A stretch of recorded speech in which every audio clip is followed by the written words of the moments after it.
좋은 아침입니다. 금요일 5월 17일입니다. 우리에게 주신 말씀 사도행전 8장 9절에서 25절까지 말씀 함께 보겠습니다. 그 성에 시몬이라 하는 사람이 전부터 있어 마술을 행하여 사마리아 백성을 놀라게 하며 자칭 큰 자라 하니 낮은 사람부터 높은 사람까지 다 따르며 이르되 이 사람은 크다 일컫는 하나님의 능력이라 하더라.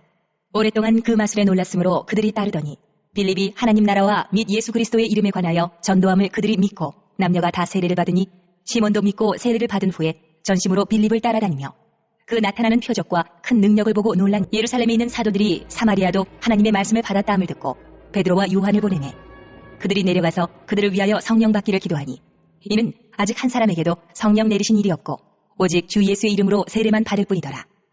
이에 두 사도가 그들에게 안수하며 성령을 받는지라.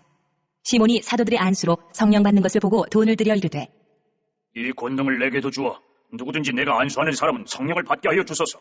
하니 베드로가 이르되 내가 하나님의 선물을 돈 주고 살 줄로 생각하였으니 내 은과 내가 함께 망할지어다. 하나님 앞에서 내 마음이 바르지 못하니 이 도에는 내가 관계도 없고 분깃될 것도 없느니라. 그러므로 너의 이 악함을 회개하고 주께 기도하라. 혹 마음에 품은 것을 사하여 주시리라.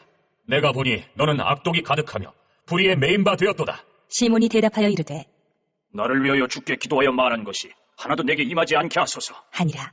두 사도가 주의 말씀을 증언하여 말한 후 예루살렘으로 돌아갈새 사마리아인의 여러 마을에서 복음을 전하니라. 아멘. 하나님의 말씀입니다. 한 번 더 읽으시면서 묵상하시겠습니다.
어제 본문에서 스데반이 돌에 맞아 죽는 일이 있었습니다. 그러나 스데반의 죽음은 계속해서 역사해서 복음의 열매들을 낳아가고 있죠. 스데반이 쏘아 올린 공은 점점 커져가고 있다라는 것입니다. 세상은 다르게 볼 수 있죠. 스데반을 향해서 비참하게 죽었다. 인생이 어떻게 이러냐. 예수 믿어서 완전히 망했다. 그러나 실제로는 아니었습니다. 스데반은 지금 그가 본 환상처럼 주님의 품에 안겨서 가장 행복했고 하나님의 복음은 스데반의 피로 인해 더욱더 힘을 얻어 퍼져나가고 있는 것이죠. 사단은 스데반을 죽였다 그렇게 기뻐했을지 모르지만 오히려 그 죽음이 더 크게 일하고 있는 장면입니다. 어제 본문에서 잠깐 살펴본 것처럼 이 빌립 집사는 스데반과 함께 일했던 7 집사 중에 한 사람이지 않습니까? 우리는 그에 대해서 많이 알지 못하지만 스데반의 순교가 그에게 어떤 영향을 주었을지 어렵지 않게 짐작할 수 있습니다. 스데반의 죽음을 보면서 빌립 집사가 예수 믿는 것은 이런 것이구나. 복음은 진짜구나. 목숨을 거는 것이구나. 이 스데반이 천사와 같은 얼굴로 저들을 용서해달라라고 말하며 이 순교하는 모습을 보면서 마치 예수님처럼 내 영혼을 주님께 부탁합니다라고 그렇게 돌에 맞아 죽어가는 모습을 보면서 빌립은 어쩌면 각성했던 것 같습니다. 이전에도 빌립은 좋은 성도였지만 이제는 복음의 전사가 되는 것이죠. 이전에도 그는 복음을 전하는 사람이었겠지만 이제 빌립은 복음 그 자체가 된 것처럼 막 불타오르는 어떤 장면입니다. 사단이 꽤나 당황하지 않았을까.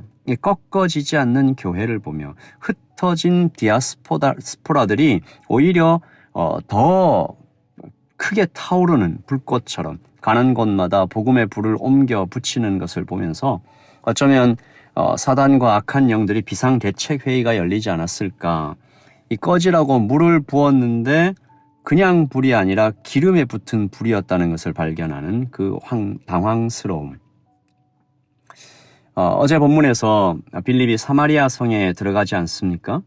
어제 말씀을 보시면 빌립이 들어갈 때와 나올 때가 완전히 달라집니다. 5절, 빌립이 사마리아 성에 내려가 그리스도를 백성에게 전파하니, 그리고 8절, 그 성에 큰 기쁨이 있더라. 빌립이 들어가기 전에는, 복음이 들어가기 전에는 그 사마리아 성에 진정한 기쁨이 없었습니다. 그러나 복음을 전하고 빌립이 그 성을 나올 때쯤에는 그 성에 복음의 기쁨, 영혼의 기쁨, 진짜 행복이 흘러넘쳤다라는 것이죠. 그리고 이제 또 한 명에게 복음의 불이 옮겨 붙으려고 하는 참 좋은 일이 보이죠. 시몬이라는 마술사입니다. 신약 성경 전체에서 이 시몬이라는 마술사의 중요성은 몇 번이고 강조해도 지나치지 않습니다. 안타깝지만 부정적인 방향이지만 말입니다. 공동체에 부흥이 임했을 때 찬물을 끼얹을 수 있는 위험한 케이스를 오늘 말씀은 보여줍니다. 분별해야 되죠. 시몬 같은 사람이 교회 안에서 이렇게 활개를 치고 돌아다니는 것을 우리는 분별해야 합니다. 시몬은 굉장히 유력한 사람이었어요. 9절입니다. 그 성에 시몬이라 하는 사람이 전부터 있어 마술을 행하여 사마리아 백성을 놀라게 하며 자칭 큰 자라 하니, 낮은 사람부터 높은 사람까지 다 따르며 이르되 이 사람은 크다 일컫는 하나님의 능력이라. 마술을 행하는 것은 뭐 이렇게 좀 둘째치고라도 이 시몬은 경제적, 사회적, 영적 영향력이 대단한 사람이었다라는 것이죠. 그런데 이런 사람이 빌립의 전도를 받고 교인이 된 것입니다. 그리고 빌립을 따라다니기 시작해요. 겉으로 보면 정말 복음의 능력, 기적이 일어났다 뭐 이런 거 좋은 일이죠. 예를 들어서 어떤 대학에서 전도를 하고 있는데 대학 총장이 믿고 혹은 어떤 회사에서 전도를 하는데 그 회장이 믿고 열심을 내며 교회에 출석하기 시작한 것입니다. 여러분, 얼마나 좋은 일이에요? 여러분, 하지만 그는 회심하지 않았던 것 같습니다. 그는 예수 믿는 것이 그저 자기에게 유익이 된다고 여겼던 것 같아요. 다시 말해 지금 하고 있는 돈벌이가 더 잘 될 것이라고 생각해서 교회에 나온 것입니다. 마치 이민사회에 그런 일 많잖아요. 비즈니스를 위해 교회에 나오는 그런 사람들 같은 모습이죠. 물론 그렇게 시작해서 참된 믿음으로 나아가면 참 좋겠지만 여전히 위험을 포함하고 있는 것입니다. 그리고 정말 그 사건이 생깁니다. 사도들이 사마리아 성에 내려왔습니다. 소식을 들었어요. 야, 이방인들도 이렇게 예수를 믿기 시작했다. 그런데 성령님을 받지는 못했다. 성령이 임하시도록 내려와서 기도하는 거죠. 그런데 사도들이 내려와서 안수하자 사람들에게 성령님이 임하고 놀라운 일들이 일어납니다. 시몬이 이때 생각했던 것 같습니다. 빌립이 아니라 이 사람들이 찐이구나. 이 사람들이 빌립보다 더 능력이 많구나. 금방 라인을 갈아타는 모습이죠. 18절입니다. 시몬이 사도들의 안수로 성령 받는 것을 보고 돈을 들여 이르되 이 권능을 내게도 주어 누구든지 내가 안수하는 사람은 성령을 받게 하여 주소서. 여러분, 정말 기가 막히죠? 빌립이 능력을 행하는 것을 보면서 따라다녔습니다. 이 사람 나보다 능력이 많구나. 배울 수 있을까? 근데 사도들이 내려왔더니 안수를 하니까 안수 받는 사람들에게 능력이 나타나는 거예요. 이야, 이거다. 이때 그 시몬에게 했던 베드로의 대답이 정말 중요합니다. 20절, 베드로가 이르되 내가 하나님의 선물을 돈 주고 살 줄로 생각하였으니 내 은과 내가 함께 망할지어다. 통쾌하죠. 이전의 베드로가 아닙니다. 핵심을 정확히 파악했습니다. 충분히 판단력이 흐려질 수 있는 상황이었지만 유력한 자잖아요. 하지만 속지 않습니다. 시몬이 그 말 듣고 즉시 엎드리면서 다시 한 번의 기회를 얻는 장면이 24절에 나타납니다. 시몬이 대답하여 이르되 나를 위하여 주께 기도하여 말한 것이 하나도 내게 임하지 않게 하소서. 시몬은 영적인 세계에 대한 이해는 있었던 것 같아요. 저거 어떤 영적인 세계에 대한 믿음, 두려움. 하지만 시몬이 이때 진심으로 회개하였을까? 잘 모르겠습니다. 바라는 것은 후에라도 그가 참된 회개를 통해 구원을 얻었기를 바라보는 거죠. 여러분, 오늘 아침 하나님을 믿는 내 마음 안에 다른 것들이 섞여 들어와 있는지 돌아봅니다.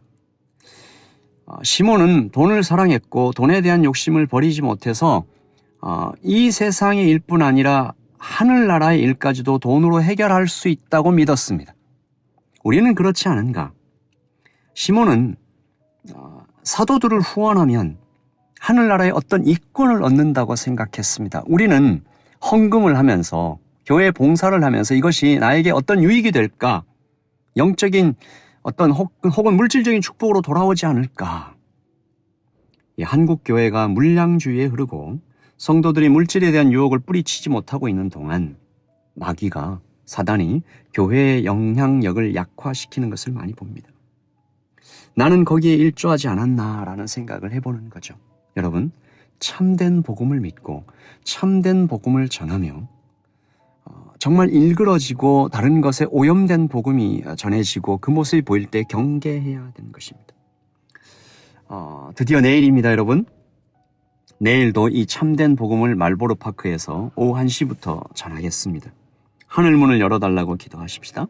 내일은 특별히 좀 기타 연주도 있고 이렇게 찬양도 좀 하고 좀 음식들도 나눠주고 그렇게 조금 규모 있게 해보려고 합니다. 같이 와서 동참하십시오. 예수 그리스도를 함께 전하며 그 복음이 어떻게 일하는지를 우리가 목도하고 주님의 축복 가운데 걸어가는 내일이 되기를 바라고요. 여러분, 오늘도 여러분 가운데 하나님께서 내게 전하신 이 복음이 순수하게 나에게 역사하고 있는지 살펴보는 오늘 하루 되기를 소원합니다. 여러분, 오늘도 주님 안에서 평안하시길 바라며 제가 기도하고 하루를 시작하겠습니다. 사랑이 많으신 아버지 하나님, 감사합니다. 빌립을 통해서 복음이 쭉쭉 전파되고 있는 것들을 봅니다. 그리고 그 가운데 복음의 순수성을 해치는 시몬을 보이게 해주셨습니다. 예수님을 믿으면 나에게 더 유익이 될 줄 알고 믿었던 시몬처럼 나에게 그런 모습은 없는지 살펴봅니다. 아버지 하나님, 나를 위해 온몸의 피와 온몸의 살을 다 주셨던 예수님처럼 나도 주님을 그렇게 사랑할 수 있도록 우리를 이끌어 주시옵소서. 주님, 내게 주신 은혜가 너무 커서 이것을 전하기를 원합니다. 내일 토요일 1시에 우리가 복음 전할 때 하늘 많이 동참해서 주님께 큰 기쁨이 되는 날 되기를 소원하고 복음을 듣는 사람에게 또한 그 참여하는 모든 사람에게 동일한 은혜로 함께하여 주시옵소서. 감사합니다. 예수님의 이름으로 기도합니다. 아멘. 여러분, 오늘도 평안하시고 이 아침 예배 들으시면서 은혜 받으시는 분들은 내일 오후 1시에 다 나오십시오. 그래서 함께 복음 전하는 좋은 날 되기를 바랍니다. 여러분, 평안하십시오. 샬롬.